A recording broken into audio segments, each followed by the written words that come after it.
Trending topic है वक्फ amendment act. सभी video बना के भर भर के व्यूज़ लेके सब्सक्राइबर्स बढ़ा रहे हैं, तो इसी गंगा में मैं भी हाथ धो लूँ। लेकिन वीडियो बाकियों से अलग इस तरह से है कि मेरा कंटेंट थोड़ा सा आपको क्रिस्पी लगता है। देखो, इस्लामिक ऑर्गेनाइजेशंस के द्वारा जब देश हमारा आज़ाद हुआ, तब हिंदुस्तान में, जो आज का हिंदुस्तान है, यहाँ पर जो मुसलमान पाकिस्तान चले गए थे, उनकी ज़मीनें बचाने के लिए वक्फ बोर्ड बनाया गया था। तो पहले ही देश छोड़ के चले गए। उन लोगों के हितों को रखते हुए जो पाकिस्तान से भारत आए थे हिंदू, उनकी ज़मीनें कहाँ हैं, ये पूछने का अधिकार किसी को नहीं है। तो उनकी ज़मीनों को ठीक से मैनेज करने के लिए वक्फ बोर्ड बनाया गया था।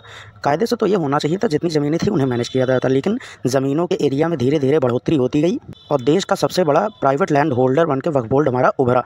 तो जो रीसेंट अमेंडमेंट है, उसमें वक्फ की पावर्स को थोड़ा सा कम किया गया है। वैसे तो ये एक्ट ही खत्म होना चाहिए था, लेकिन सुप्रीम कोर्ट तो बात की बात है। हमारी केंद्र सरकार कहने को तो हिंदुओं की सरकार है, लेकिन जो कर रही है वो सभी का जाना हुआ है।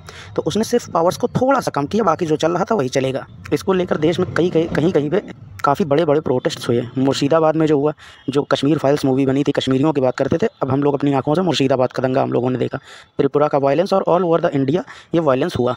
कई लोगों की जान गई, कई लोगों के सामान को, उनकी संपत्ति को नुकसान पहुंचा। वो चीज़ तो आप छोड़ ही दीजिए। इसी के साथ साथ ऑल इंडिया वक्फ लीग ने ये भी ऐलान कर दिया है कि जब तक हमारे फेवर में, ये नहीं कि कुछ भी आदेश, जब तक हमारे फेवर में आदेश नहीं आएगा और ये एक्ट वापस नहीं लिया जाएगा, तब तक हम प्रोटेस्ट जारी रखेंगे। सड़कों पर इसी तरह से उघारे या बिना कपड़ों के या नंगा नाच करेंगे।